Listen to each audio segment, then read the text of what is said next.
feel like we talk a lot about boundaries and communication, but what about energetic boundaries? What about energetic leakages? What about energy protection? Do you have good boundaries with your friends, but all of a sudden your crush texts you and your entire day goes away? All of our focus goes towards them and we forget about ourselves. Take a breath. Remember your life. Remember your friends. Remember everything you love doing. You know when you hang out with someone and then they leave, or if you have someone staying with you and they leave and you're like, and it feels like a relief? That's because you weren't able to be your full self around them. It's exhausting to wear a mask. Wouldn't it feel so much better if you were so radiantly yourself? I feel we have lowered the bar so much, and technology makes us think that we are connected, but we're actually just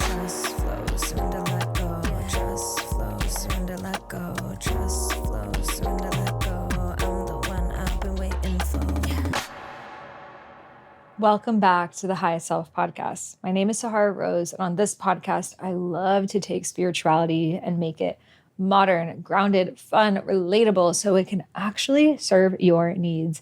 And in today's episode, we're going to talk about one of my favorite, but only favorite because I needed to really learn it, topics, and that is boundaries. Okay, we hear the word boundaries a lot. What are boundaries? But I want to take a more spiritual approach to it. I feel like we talk a lot about boundaries and communication, but what about energetic boundaries? What about energetic leakages? What about energy protection? These are things that we aren't aware of, but are constantly in our field. And it wasn't until I sat in mostly silence for 2 weeks on my rose dieta, which is working with one plant, taking the tinctures, the tea, but really working with the consciousness of the plant, that I really started to see different ways that I was leaking and giving away energy in my life and where I needed to set boundaries. So in today's solo cast, I want to really dive into boundaries and how we can continue to open our hearts and be loving and saying yes to new opportunities while also having boundaries.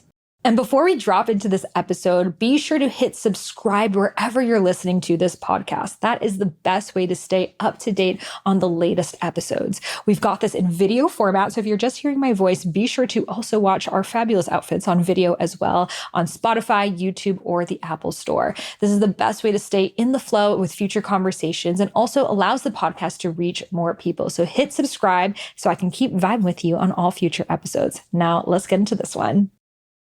So one of my favorite definition of boundaries is by Mark Groves, who's been here on this podcast. I'll link him below. But walls are quite different than boundaries. Walls are just blocked walls, but boundaries are where we have a door to allow someone in. So boundaries are not saying, no, I can't, or shutting off, but they're saying, this is what I need, and here is the door. And there may come a point where you set the boundary and it's not honored, that it does eventually become a shut off, but it allows people and yourself a point of awareness of how can I remain in relationship with this thing in a way that honors me, who I am, and what I desire in my life. And boundaries aren't just with people, but it's boundaries with our phone, boundaries with ourselves and how we talk to ourselves, boundaries with how we communicate with people in our lives. There are so many internal boundaries for us to set with ourselves. So in this conversation, I want to talk about external boundaries, internal boundaries, and also just energy leakages and where we may be giving up our power on a day-to-day basis that's leaving us feeling depleted, or at least not focused on our dharmas, our soul's purposes, because our energy is kind of going down these rabbit holes that we are not even consciously choosing. All right, so let's get into it. This is going to be a good one. Okay, so I will share what my experience was first, because this is a unique understanding I received on boundaries through working with the rose that I think might resonate with a lot of people here. So if you asked me do you have good boundaries? I would say, yeah, I totally do. I feel like I can speak my truth. I don't feel I have a codependency on things. I feel like I'm pretty good there. I'm a Capricorn as well. However, it showed me that my biggest lack of boundaries was with my phone. It was with when I got a text, I felt like I needed to drop what I was doing to get back to that person right away. And it was coming from this place of, I don't want to forget, or I don't want it to be this thing on the back of my mind that I have to keep remember. So let me just get it out off my plate and respond to them right away. Then they respond to me right away. Then I respond to them right away. And now I was focused on this thing, and now I'm on my phone in this conversation. And that would happen through text messaging. That would happen through voice notes. It showed me my lack of boundaries with voice notes and the energy leakage on voice notes that I would, I have 100 plus open conversations with people who, hey, how are you? What's going on in your life? You don't hear from them for a few days. You're living your life. They're living your life. Now you hear back, and now it's like they've responded to that point of the conversation. Then you live your life. Then you respond to them, and the conversation never ends. Like, guys, remember when we had AIM and we would put an away message up when we got off the computer? We're like, BRB, just eating dinner. We don't do that shit anymore because we live here. We're always online. We don't say BRB because we're expected to always be available. And what the rose really taught me was that I have all of these open-ended conversations going, these open loops, these open tabs, even if it's just with my friend. But there's no opening and closing to these conversations. So it's this open loop that my energy was going into. So there's such an importance to an opening and a closing of anything, right? When we have sacred space, when we host a ceremony, a goddess circle, we have an opening of the circle and a closing of the circle.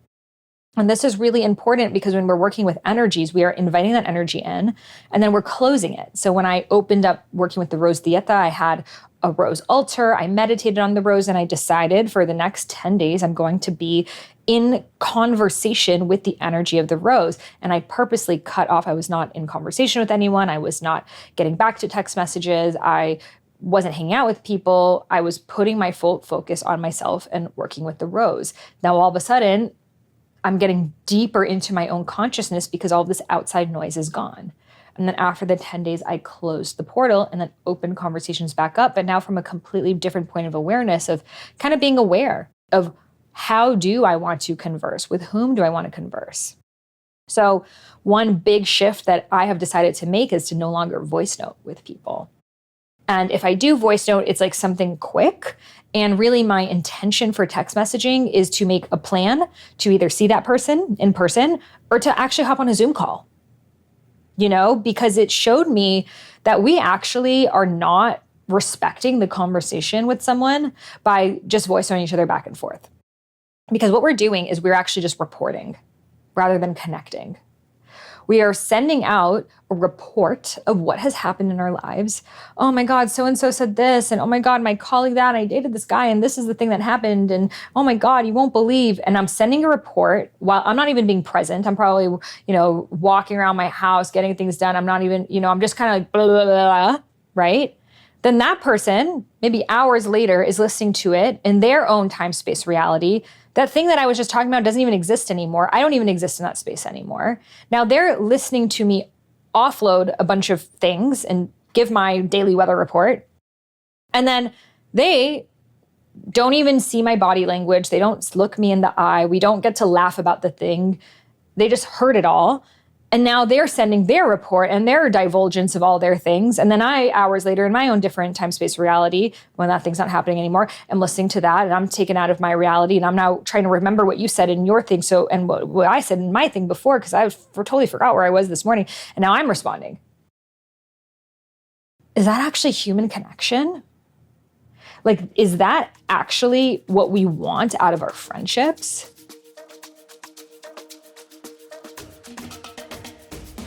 So in my own spiritual journey of really honoring the sacred feminine energy within me, I realized that we're not all the same and we all have different pathways that we can take that I put together in creating 5 archetypes, which I call the rose gold goddess archetypes. They are the embodiment queen, the womb whisperer, the intuitive oracle, the expressionista, and the joy priestess. And I've put together a free quiz so you can find out what your unique combination are.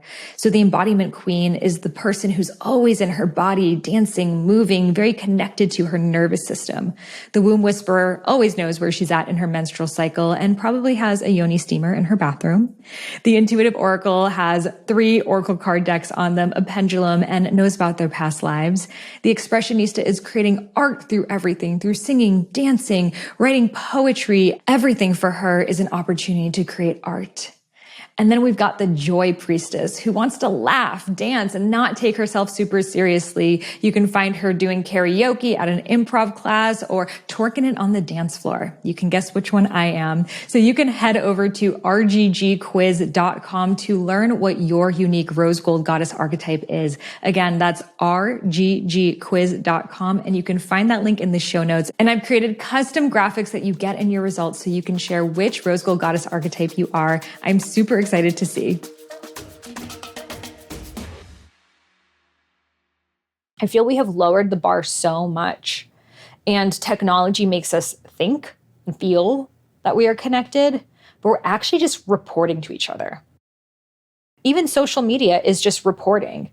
Hey, here are stories of what I'm doing in my life. And then you guys are spectators watching me in my story. And then I'm a spectator watching you in your story. That's not connection. That is watching. And even in romantic relationships and dating, we put so much focus on someone watching our story. Do you want someone that silently watches your story and doesn't reach out to you? Or do you want someone who actually takes the time to reach out to you, to make a plan with you, to be with you? We actually receive so much more by being with someone, even in silence, than we do from a 20-minute long voice note or watching their stories and going through their feed for an hour. Because there's no connection there. I'm not in person with you. I don't feel your breath. I don't get to laugh with you about that thing in your story. I don't get to ask you a question. I don't get to read your body language. I'm just hearing your voice and I'm hearing your report, and then I'm just doing the same back. And again, it's coming from a light place. Trust me, I would voice note my friends all the time. But I realized that I'm like voice noting 20 people a day.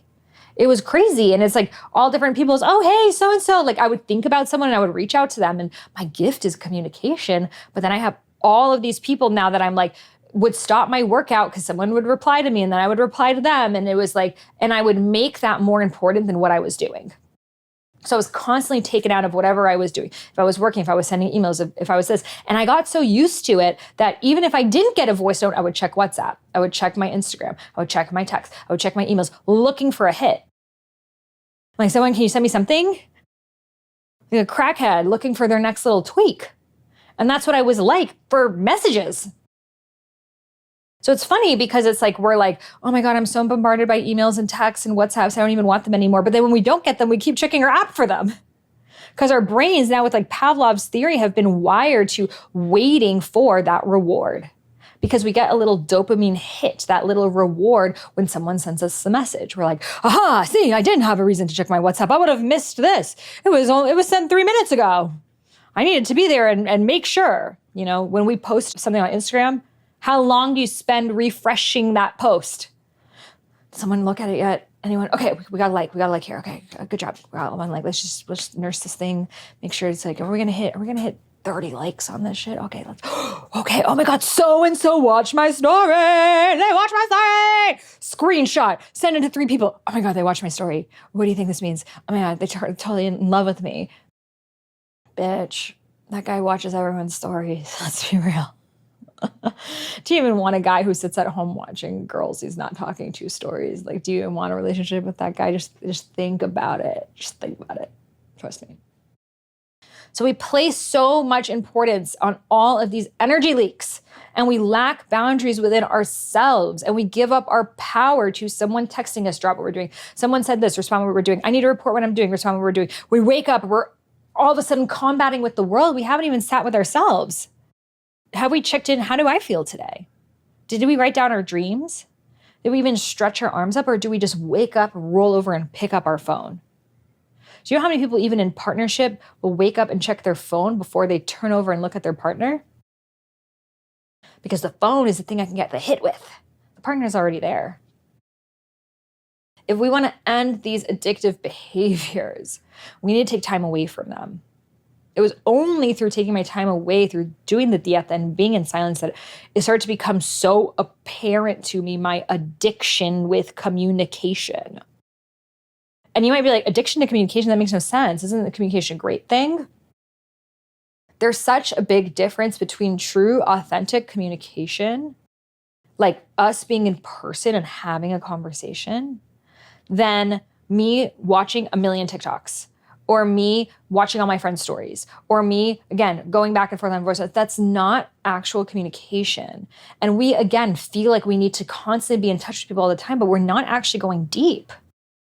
Like these friends that you're voice noting, when's the last time you saw them in person? Like it showed me, like some of my friends live here in LA, but we're voice noting more than we are even seeing each other. It's like they literally live 30 minutes away from me. But we get lazy and we think we're connected because we voice note. And then what happens is when we hang out, it's almost like there's nothing to talk about because we just like already informed each other on a day-to-day level. That then you hang out and it's like, so like what else? You know, like, isn't it fun to have something to lead up to? You know, like it's so much fun to give friends updates on your life when you're with them and you're like, oh my God, you won't believe what happened. They're like, tell me. And then you get to like laugh over it. Then like the voice note and like, you know, when you're voice note laughing and then the voice note doesn't record, like, oh, you can't believe what I just saw. And it's like, shit, my thumb came off. You couldn't believe what I just saw. You're like, have to act and like redo it in the same way. Like that's not communication, that's acting. And again, it's coming from the purest place of wanting to connect, you know, but we're not actually getting there. We're not actually with one another. And these are all leakages in our energy because they're going on 24/7. We're always getting texts around the clock. So a really good boundary that you can do is there are different programs that you can do that allow you to only receive your emails in specific time periods. So you can like once a day get all your emails at once. It's called like freezing your inbox or pausing your inbox. There's a lot of different programs if you just Google them, like how to freeze or pause my inbox. And so you can set once a day or twice a day or 3 times a day to get your emails if you are someone who's compulsively checking your emails throughout the day. And you can also unpause at any time. So if there is like a crucial email, you can always unpause and you'll like get all those emails. But when I used to check my emails a lot, I actually had that set up and it was like helpful because then when I would check my emails, there was nothing there because they were paused. And then I didn't like stop what I was doing and start responding to emails. I was like, okay, nothing's here. And then when it was time for me to check my emails, I would set an hour and just reply to all of my emails. Instead of like throughout the day, I'm working out between reps, I'm responding to an email, I'm checking an email, I'm this, I'm that. We think we're being more productive, but we're actually being way less productive because we're not present with what we're doing. We're not fully doing the workout. Our brains are scattered. We're not going into focus mode. We can't reach flow state when we're constantly ping-ponging with life. So I wonder if there is something for text messaging and WhatsApp that can allow you to have time periods. Of course, you can turn off your notifications, which is really helpful. I have my notifications off on everything. My phone is always on Do Not Disturb. Because let's be real, like 90% of the phone calls we get are like scams anyways. It's like, oh, you got charged $10,000 on Amazon. Please give us your credit card to reverse it. Like, no, bitch. Like, if we get a call, like I was reminiscing on prank calling, actually. I was like, yo, I really want to prank call. That was so much fun. But I'm like, no one picks up the phone these days, you know? Like I tried on my friend and he didn't even pick up. So that was whack. So anyways, like, what's the point? But instead, we're all texting each other. So I wonder if there is a thing to pause your text. Maybe you guys can let me know. Because that would be really, really cool because I'm going to be real. Even though my text and WhatsApp alerts are off, I will still like go and look, right? And same with Instagram messages. I really feel that would be helpful. Now, one boundary I've set with myself is I have a timer on Instagram. So this is free if you have an iPhone. I'm sure it's on Android as well. But you can set time limits. So if you look under your settings and you go to screen time, you can set how much time you want to depict to any app. So I have my Instagram for 15 minutes a day. That is enough time for me to post, reply to comments, and check my messages. And I'll be real, once the 15 minutes is up, sometimes it's like, do you want an additional 15 minutes? We'll do that. Sometimes even a few times. But I'm like, this is my work. But at least like at a certain point when it goes away, I'm like really having to sit with like, am I actually using this like in a way that I really want? And then I notice too, if I start scrolling on people's reels, I'm like, stop, I'm using up my 15 minutes. I'm like a lot more precious with my time on Instagram now than I was before when I would spend hours a day on the app. And let's be real, I think the average person spends like 8 hours a day on their phone. It's like a full-time job, a full-time workday, we're on our phone. And it's just, think about, I was noticing I would wake up and check Instagram, go to the bathroom, check it again, sit on the toilet, check it again, like go wait at the elevator, check it again, like get to my car, check it again. Like it was crazy, it's just like, why? Like, did anyone knew? It's like, even if they did, like, you're not even gonna get back to them right now. Like, why do you feel like you need to like check it? It's this addiction that we have. And yes, the apps are designed to make us addicted to it. They do use neuroscientists to use the dopamine reward. They use people who build casino, like gambling games, like these slot machine games. They use delayed gratification. They have all of these techniques in there that they're working against our brain to make us wired to want more hits. That's why when you are checking how many likes you have, it's like a second pause. Or even when you open Instagram, do you notice it's the Instagram logo for like a second and then it opens the app? That is purposeful. It's not the app loading, but I actually read that they do that because it's that like anticipation of like, what am I about to get? Okay, I got it. And that's build makes your brain actually release more dopamine. So it's giving you more of a dopamine hit. Thing is, dopamine is not serotonin. It's a hit. It makes you feel an instant gratification, but doesn't last. And our world is such a dopamine-centered world. So this is why I recommend doing a dopamine detox. If you really want to get clear on where you need to set boundaries in your life, do a dopamine detox, which is essentially like the silent retreat that I did. A dopamine detox is you take however many days or even weeks off from your phone, from sugar, obviously like nicotine, marijuana, alcohol. A lot of people take off from music.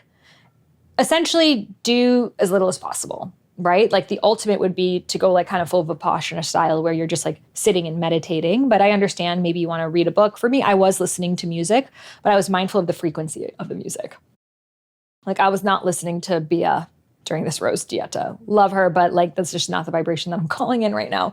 So I was just listening to like really conscious music, and it actually made me like feel the music so much more. So stripping away all the things, and that's what made me realize like I would start to feel that itch of wanting to check Instagram, wanting to send a voice note, wanting to check my email, wanting to reach out to my friends, and then setting those boundaries within myself. Now, the next piece of it is let's say you stripped away, you take time off the app, you put your limits on, you take a few days for yourself, you get clear on where you're leaking the energy. And another thing I want to say is some of us have stronger boundaries with women than we do with men. Like I've noticed in myself, I have pretty great boundaries when it comes to my friends. I'm kind of able to communicate what I need. But when it came to something dating related, my boundaries would go away. If someone I was interested in texted me, it would like, oh my God, they texted me, and like my whole day would go to that. And now that I'm decided I'm no longer dating, I'm only looking for a life partnership. Like if it's not that I'm like literally not interested, I have so much more time to my hands. Like I'm no longer on these like energetic roller coasters of like, oh my God, does he like me? Does he not like me? What does this text mean? Analyzing it. It was like so much of my energy was going there. And now that that's cleared, I'm like, great. I want to create more content. I want to travel more. I want to do more ritual. I want to make more music. I want to create more art. I want to make bracelets. Like I want to do all these different things with my creativity instead of the whole day going to some dumb conversation with someone that it's likely never going to become anything. What's the point of this? So notice, do you have good boundaries with your friends, but all of a sudden your crush texts you and your entire day goes away? You're analyzing what he meant. You're sending it to your friends. He responds to you and took him 7 days to respond, but then you instantly feel like you need to respond back right away. Because these are all lack of boundaries within ourselves. Especially when we're dating people, we prioritize them so much. And we're like, do they like me? And all of our focus goes towards them and we forget about ourselves. So to just take a pause, take a breath. Remember your life. Remember your friends. Remember everything you love doing. Whether this person becomes your life partner or not, you want to come from a regulated nervous system. Not from this place that like, you can't think, you can't sleep, you can't work, you can't respond to anything. It's just only about what's going to happen with this person. That's a really clingy energy and it's not attractive, and it's going to put actually like so much force towards it that they will likely feel it and repel. So these are boundaries we need to set with ourselves. Do we have boundaries when it comes to our dating life? Or do we lose ourselves there? Because that, again, is an addiction. So these are all our inner boundaries. And then, of course, some more inner boundaries that we can set are around food, chocolate. I will self-profess after a meal, I'm always craving something sweet. And for me, it was chocolate. But it was a good chocolate, high quality, monk fruit. And I'm not saying don't eat chocolate, and I still eat chocolate, but I was noticing that if I didn't have the chocolate, I was like a crackhead. I was like, I need chocolate. I need to find chocolate. I need to go to a store to buy the chocolate. Even if this chocolate has sugar in it, which I don't want, I feel like I need something sweet after my meal. So it's like, okay, how can I have that boundary within myself of do I really need this thing outside of me? And the thing is, if you actually release it for 3 days, it goes away. So instead, after my meal, I just switched to, what did I do? I did this sugar-free jam for a little bit. And then I had a grapefruit. Then I had these sour candy, but they're getting all sugar-free. I just tried different things. So it's I'm still having something sweet, but it's not the chocolate. I did that for so long that chocolate I used to literally travel. My bag would be overweight, not because of my clothes, but because of my chocolate. It would be so heavy. My mom was just girl, half of your suitcase is chocolate. I'm going to be gone for a month. I eat 4 a day. So I need all of this chocolate. That's addiction. And now I'm I don't even like that kind of chocolate anymore because I'm it feels fake to me. So again, these things that you're addicted to that you're I can't imagine life without it. I was I can't live abroad because they don't sell this chocolate abroad. That was the level I was at, guys. But then got off of it and now I'm actually repulsed by it. Right? So this is why when we we need to step away from the things that we feel we can't live without. And that's how we find our own happy medium with it. Right? When we stop having the chocolate, we go into that crazy withdrawal mode. And we're okay, what do I actually need? Right? So that was really helpful for me to find my own. So internal boundaries around food, around exercise. Are you someone that will work out and be fit unless a friend comes over and then you forget about everything? You're traveling and all of a sudden you're eating everything at the buffet.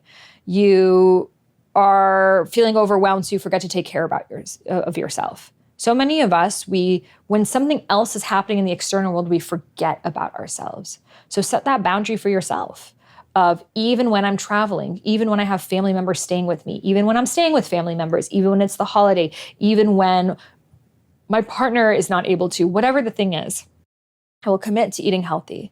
I will commit to movement. There are so many amazing YouTube videos online of no equipment workouts that you can do anywhere. Lunges, push-ups, all the things. Even just 20 minutes of that, you will feel so good. I guarantee you, even just next to your bed on a tiny yoga mat with no space, doing that, you will feel so good. Instead of, I have no time for this. And then you're giving to everyone else and then left depleted and then resentful. Do you see yourself one day starting a podcast, writing books, speaking on stages, sharing your message with the world? But the thing is, you are afraid that you're not a good enough speaker yet. Maybe you're inspired by people like me and Gabby Bernstein, and you have it within yourself too, but you just don't know where to start. Well, I have gotten this question so many times, and this is why I've created my Speak with Soul 21-day method. This guides you from awkward to confident speaker in just 3 weeks' time. I guide you through daily prompts, practices, and share all of the wisdom that I have learned as a professional speaker, podcaster, author, and someone who literally makes a living sharing my voice as well as through music, and how you can too in your own unique way. So the testimonials from Speak with Soul are insane. I have seen people literally be hired to host their own radio shows. Hundreds of people start their own podcasts, create YouTube channels, IG live series, get book deals, the list goes on. So whether you want to professionally share your voice or just get better in conversation and connection and just feel more confident in what you say and not feel like you're so in your head and release any fears or hesitations you have around the way that your voice sounds and its pitch, well, this course covers all of it. So it's just 10-minute daily videos for 21 days that I promise you, if you follow this process, you will be a completely other person on the other side. Because the truth is, when is the last time you spent any time on your speaking? For most of us, it was maybe an awkward speech in high school and we never touched it again. So speaking is the way that we communicate with the world. It's the most important thing we can do. It's the way that we get our message across. And I know if you're listening to this podcast, you have a really important message to share because regular people don't listen to this podcast. So if you're feeling the call, come join me in Speak with Soul. I have a special 25% off discount for you listed below. So head over to the show notes or over to speakwithsoulcourse.com. That's speakwithsoulcourse.com to receive the 25% off right now. And you can also find that link in the show notes. I'm so excited to hopefully be on your podcast. Quantum energy is the energy that exists in everything. Every unit of matter contains quantum energy, and every person constantly interacts with other quantum energy fields. Your quantum energy field can be disrupted by toxicity and stress. Today's world is bombarded. In comes Leela Quantum Technology. They produce products that calibrate higher on the Hawkins scale than any other physical product currently publicly available. They develop and study their quantum products to mitigate harmful EMF effects, activate the body's self-healing powers, and strengthen our biofield. There's a long list of randomized placebo-controlled single and double-blind studies proving the great benefits of Leela Q quantum products. I actually had the founder, Philip, here on the podcast. I will link that episode below where he dove deep. And I've personally been using their quantum block since interviewing him in the past couple months. And I really notice a difference. And not only do I charge and activate my food and water, but also my cell phone and AirPods to reduce EMFs. So you can receive 10% off your first Leela Quantum Tech order with coupon code Sahara at leelaq.com. That's 10% off with coupon code Sahara at leelaq.com. And you can find that link in the show notes. So trust your intuition, trust your inner wisdom, trust your inner guidance, close your eyes and listen. So what are the boundaries within yourself? Boundaries with friends. This is a hard one, especially, now these boundaries with yourself. Now let's talk about boundaries with other people. You have the realization of the boundary. Now it's communicating the boundary. And that's when things get tricky because we are afraid of the person that we're setting the boundary with to get disappointed, to feel abandoned, to not react in a way because it's a new chapter. It's a difference, right? We get used to flows of relationships and connections and they're done certain ways. And then when you make a shift, the other person may have their own interpretation of it and what it means. And they may feel like they might lose the connection or, I feel like we often villainize people of if you set a boundary with someone, they don't like it, cut them out of your life. It's not necessarily that. It could just be they're like, do you want to be my friend? What's happening here? It's just a shift. So I do believe it's important to express the boundary if it's someone that you desire to have in your life, share, hey, I took a few days to myself and what I realized was I was spending a lot of energy around voice noting. And I love hearing your updates. I love sharing with you mine. I love talking to you, but I really value our connection. So I would love to instead schedule a Zoom call with you where we can see each other face to face and talk and have breakfast together. And I feel like that would just be so much more connective. And I really love our friendship. And I actually want to spend time with you, even though we're not in the same city. So what do you say to us hopping on a Zoom call next week? That's actually showing people that you want to even more so be their friend than less so.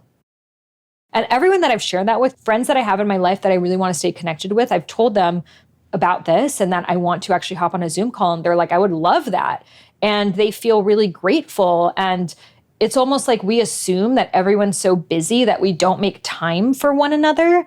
We just assume oh, they don't have time to hop on a call with me. They don't have time to Zoom with me. So we don't. And then we settle for these breadcrumbs of the voice notes back and forth when instead we actually would have a much stronger relationship with a Zoom call, let alone, hey, let's make a plan and travel and see each other. Or I'm going to be here. If that works with your flow, come meet me there. Let's do this thing together. The friendships that you want in your life, you need to have some sort of plan to see. And I realized that I had a lot of connections in my life, but there was no plan to really ever see each other again. And I'm like, so why am I spending so much time updating them and voice noting them and back and forth, 30 minutes of my day minimum, right? When I don't even know if I'm going to see them. So be mindful. And that was a huge thing of what are the friendships that I want in my life? It is an investment in time and energy. So that is the next thing. Choose the friends that you want to have in your life and make time for the Zoom calls, make time seeing each other. And also, who do you choose? If you're like me, I'm such a people person. I love friendships. I love human connection. And it can lead to me having just, again, so many like loose connections that I'm like, this doesn't actually feel like it's giving and it's nourishing to me. So I actually wrote down a list of like, who's my inner circle? Like, who are your top 5, if you even have, or your top 3? Who are those people that you want to like really keep up to date with your life, like the day to day? Like they're in it. And, honestly, day to day, maybe there's like one person really, and it may evolve throughout your life. So who are those people in your inner circle? Like the ones that you're like, I would travel to see. I would go on trips with. I see them in my life like forever. Like they are worth my time and energy. These are like relationships to me. Who are those people? And write it down. And then the next circle is like, who are your friends? Like even your close friends, like your people that maybe once a month you're in contact with. But you want to know like once a month, like you can go for a coffee or hop on a Zoom call. Like it's not an all the time thing, but they're people you stay in touch with. Who are those people? Write it down. Because then you can be mindful and you can actually choose, okay, today I'm going to reach out to those people who are my friends and, hop on a Zoom or be in the loop with them, or even just send a quick voice note if you want. I'm not saying never do that. But to be intentional around it instead of like, oh, I just thought of this random person and just like all these things that we're not really even knowing what do we want out of this connection. And it's not so transactional either, but it's just like, I have some friends, they live in other countries. I have no plans to ever see them, but like, I know one day we will, right? I know one day we will cross paths and they're in alignment with who I am and they're people I'm curious about and I would like to learn more about, be with one day. So these are people that I do like to kind of keep in my life, right? So these are kind of those friends. And then who are just acquaintances? Who are people that you probably won't spend one-on-one time with them, but you see them and you catch up and maybe you invite them to things. You would like to be invited to their things. And who are those people in your life, right? And this is really helpful because those are good people for when you have birthdays, when you want to have a gathering. I feel sometimes we don't have those things because we're like, who would I invite? But actually knowing who your acquaintances are is really helpful. So then when it is your birthday or you decide to have some sort of, goddess circle or something, that's the time to bring those acquaintances in. And sometimes those acquaintances can become tomorrow's friends and tomorrow's inner circle. So actually writing down a list, and this helps you know for yourself where your time and energy are going. And there may be people in your inner circle who transition into friends, who transition into acquaintances, or even out. And different seasons, will bring different chapters closer with certain friends and others. For example, when you and a certain friend are single at the same time, you're going to get closer. And then when one person gets into a relationship, there's a little bit of parting that happens. When a friend has a baby, often there's, not all the time, but often it's just different priorities. And then she has more mom friends and there's a flow, and that's going to happen in life. That's always going to happen. So I think it's important for us to not hold on to things so tightly as well and kind of allow for the natural evolution of the friendship to unfold. And that does require us to be honest because I feel like a lot of us are holding on to friendships that don't actually meet us in this chapter, that aren't really who we are today, but maybe we have a longstanding history with them, but they're not actually gratifying friendships. Like we can't actually talk about the things that we want to talk about. We can't be ourselves. We definitely don't feel understood, but you've known them for a long time. And I do believe there's such a beautiful gift in that of like someone who's seen you in all the chapters. And even if you have nothing in common, like you guys care about each other and your fam, and like that's so beautiful. And keep that in your life. But if your entire inner circle is just that, and there's no one in your inner circle that actually meets this version of you, well, that's something to become aware of. That's something to be aware of like, okay, I'm noticing that I actually haven't really let anyone into my inner circle in like 7 years. I'm desiring to have friends that can meet me in my spirituality and where I'm at in this point of my journey. So maybe I open up and I spend more time with acquaintances and I get to know them more. I go to more events, I get to know more people. Because it is important to have friends who can meet us where we are today. Because when you have those friendships that you're just sending reels back and forth, but like it's like an old friend. So you're kind of like sending reels about a chapter in your life that you're no longer in. Maybe you and this girl used to like party a lot, right? And then so you're sending like party reels to each other, but like you haven't even like drinking alcohol in like 7 years, And it's like, that time in college. And it's like, that can be fun. But if like that's still your best friend and your reels are like about taking tequila shots and being passed out and you like have a 1-year-old and can't remember doing that, it's like maybe it's time to open up to also having friends that meet you in this chapter. So just notice the quality of those connections. And, why am I talking about this in boundaries? Because again, most of our boundaries do come with friends and come in relationships. So let's talk about having difficult conversations. I've done a podcast on having difficult conversations. I will link that below. And I have found the further I go in my spiritual journey, the less needed it is to actually be a difficult conversation. I find conversations become difficult when we haven't been honoring our truth for a long time. And it reaches a point where it needs to be difficult. However, when we are constantly checking in with ourselves, we're maneuvering in a way that it feels like a lot more ease. And it's not like dishonoring my boundaries, dishonoring my boundaries. Now all of a sudden I need to tell you I've been feeling this big thing. That does happen at the beginning when you haven't talked about it for a long time, right? But when you start to live more in flow, like at this point now, conversations I have even around shifts that I make, new boundaries, new ways of being are no longer difficult because I'm speaking them while they're happening instead of repressing being a version of myself that I am not and now having to explain myself. So trust that it's not always going to need to be difficult conversations. And at the beginning of setting a boundaries, it may need to be. There's also an art of what is worth having a conversation around and what's not, and communicating our boundaries versus being our boundaries. I find when we are starting to set boundaries, we do need to communicate them. We're communicating them to that person, but we're also really communicating them to ourselves. It could be a boundary of, you said this thing about me, and I really did not like that you were sharing something really personal that I shared with you to someone else, and that is a boundary of mine. And that person might apologize, they might have their own side of the story, but also it's asking yourself, like, do I also want this person in my life? And that's like sort of the unspoken boundary of, it doesn't necessarily need to be you talked about me and now I this and now you need to process it. But the unspoken boundary is also just being the boundary of, if you found out your friend is talking shit about you, if you want to remain friends, then you can have a conversation process. But also what I've learned is just like,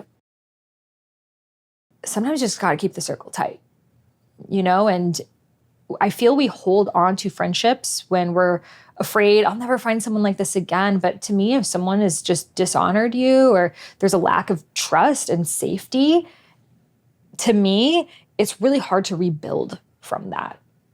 Especially if you found out a friend's talking badly about you to people or sharing your personal secrets or whatever the thing is. It's like, do you want that person in your life? And that is a decision for you to make, and you may share it. And the thing is, sometimes people don't honor the boundary. You may set a boundary and say, hey, I really did not like that you spoke about this. And honestly, I'm going to need some time and space to myself. And I will reach out to you when I feel called. And that person might be like, let's process this, or I'm going through this, or what's happening in my life, or, kind of trying to keep this thing going. And the boundary you might set is just to stop responding. And you might be like, how? But it's like, when you've spoken your truth and that person is still continuing to not listen, now the boundary is an internal one. Because you've said the thing, right? You've said the boundary. But if someone is not listening to your boundary, if someone is saying no to your boundary, now you must set the boundary of actually creating that space and that distance. Because if someone doesn't honor your boundary, they don't honor themselves and they don't honor you. And I've had situations with friends that something happened and, I've taken space from them and they've honored that and we've come back together. But if someone is not honoring that, it's very unlikely for me to want to come back together because I don't feel like I was heard. So sometimes it's not an end, but it's a pause. It's that this thing happened and I honestly just need some time to decompress, to process, to be in my own energy, rather than like trying to make this friendship work that fundamentally, I don't even know if the foundation is even there anymore. And this is so big, I feel like, in female friendships. Because again, what happens is a lot of times the ground gets shaky and we're afraid of having that conversation. We're afraid of setting the boundaries. We're afraid of hurting that person. We're attached to the history we have with that person. And so we don't, but then it's like it becomes a fake friendship. And you don't want to be in practice of fake friendships, because then that becomes your norm. Because what we practice becomes what we accept. So you might be like, let's say you have a best friend and they talk badly about you and you don't want to give up the friendship completely, but you don't trust them anymore. So you're like, you know what? I'm just going to invite them to things, but I'm not going to really open up to them again. Now you just have a fake friend. Because now it's like you're pretending to be intimate with them, but you're not. So you actually become the fake person. And then that becomes your way of just being in friendships. So you're actually more honoring of yourself and them by being honest, by allowing space, but then just, you don't need to over-explain. If someone is not listening to your boundary, you can tell it to them 1,000 times. They won't listen. Someone who's not listening to your boundary doesn't want that boundary there.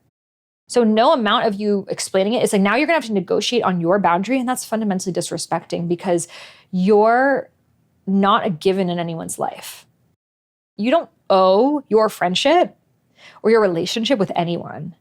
And if you mistrust someone, you don't feel safe with someone, you don't owe them anything. And this is so important because so many of us women with that good girl conditioning, we're so conditioned to, even though they hurt me, even though they lied to me, even though they this, even though they that, I still need to show up because they have this beautiful side to them. And it's like, everyone has a beautiful side to them. A murderer has a beautiful side to them. Do you want to be their friend? When we're living in fantasy, we're only looking at the beauty. And yeah, how amazing to only look at the beauty, but then we wonder why we keep ending up hurt again and again and again and again and again. Let alone taking this into relationships. If you are dating someone or in a relationship with someone, they've disrespected you. They've lied to you. It's going to be impossible for you to actually be open-hearted with that person. And I see a lot of people, they try, maybe their ex cheated on them or something, and they're like, we're just going to be friends. Or even if it wasn't that, it was just, they broke up, we're just going to be friends, but they're lying to themselves. And then, so much of the boundary work is around ending partnerships. Of how many times have you said, this is the last conversation we're going to have. We're not going to talk after this. I'm going to block you on everything. And then we miss that person.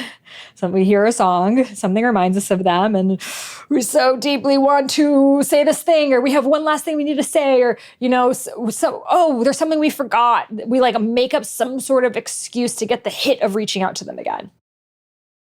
Now we're not honoring our own boundary. And now that person is not going to take us seriously because we said this was the end. And then here we are a week later, continuing again. And so if we're not respecting ourselves, how do we expect someone to respect us? And I'm not saying you cannot be friends with an ex. I do believe that it's possible. It just takes a lot of time. It takes time to unfall in love with someone. And I find that we try to convince ourselves, oh yeah, we're just friends. Oh yeah, it's all good. But underneath it all, if you are really, really, really honest with yourself, it's because you're still in love. It's because you still want that hit.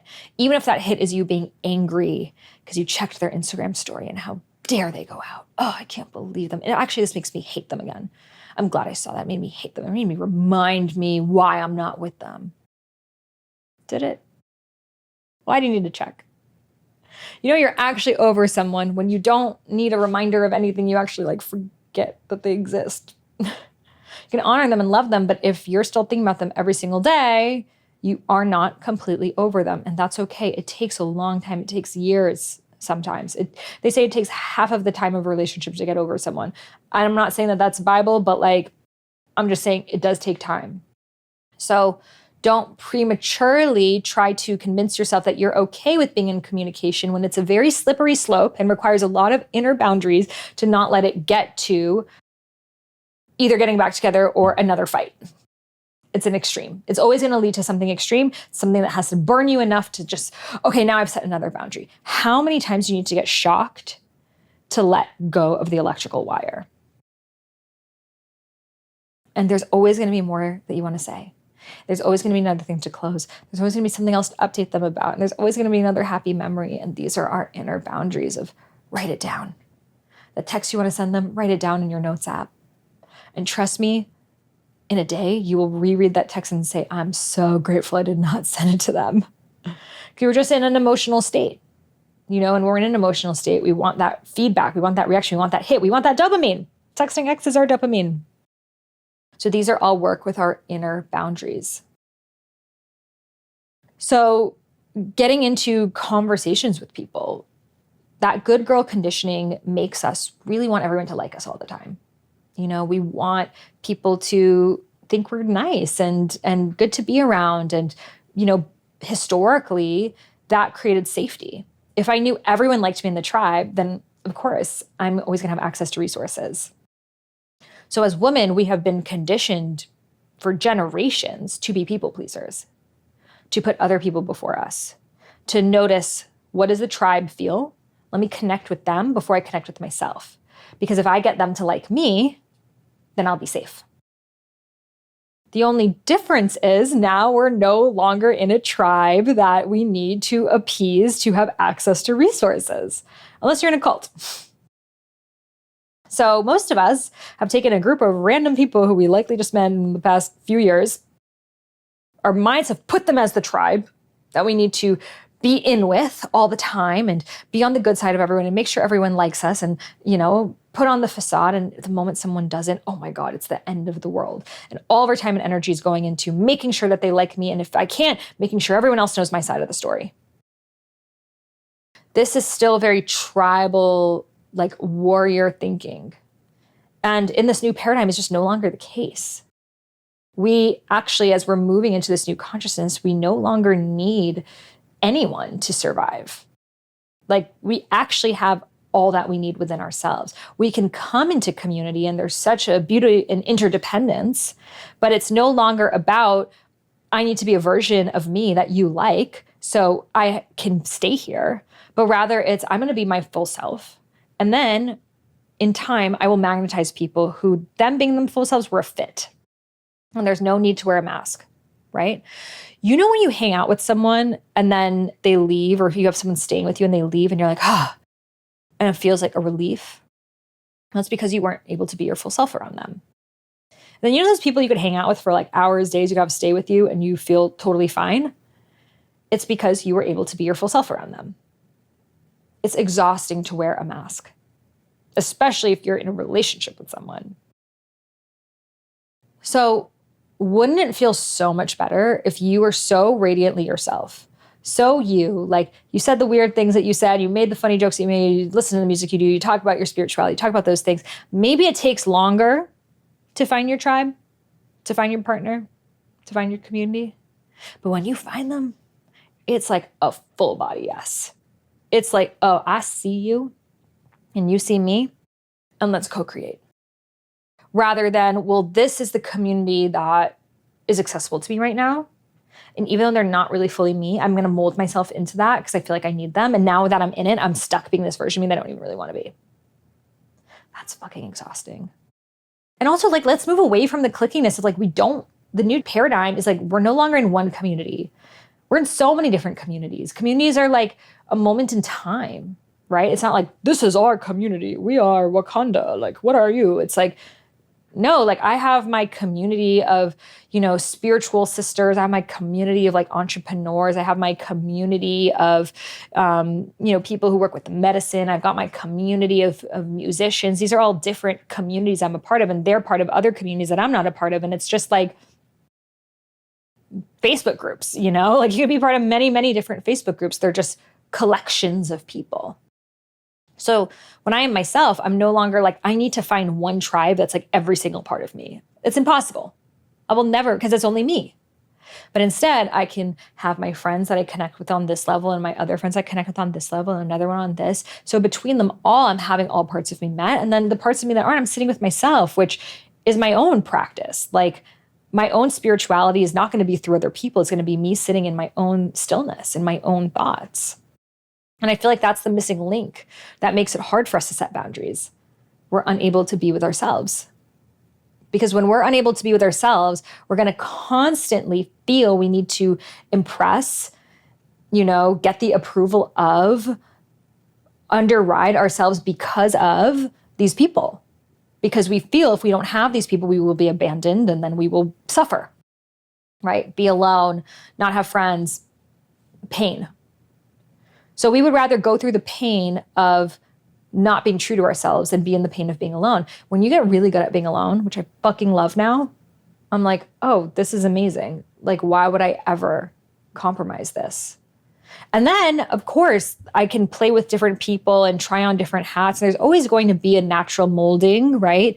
In any conversation we're in, you're going to kind of like mimic their body language, their language. There's going to be a natural like finding the match temperature. But it's like, ooh, let me play in this community. Let me play in that community rather than like, I need to become someone else and talk like them and dress like them to be in their permanent community. It's like moving outside of this and also if I'm not a fit for them, like it's okay. And even if I'm alone, I'm okay. Being comfortable of, even if it's just me, myself, and I forever. Me, myself, and I. That's what I got in the end. That's what I found out. It's a fact. That's who you're going to be with at the end.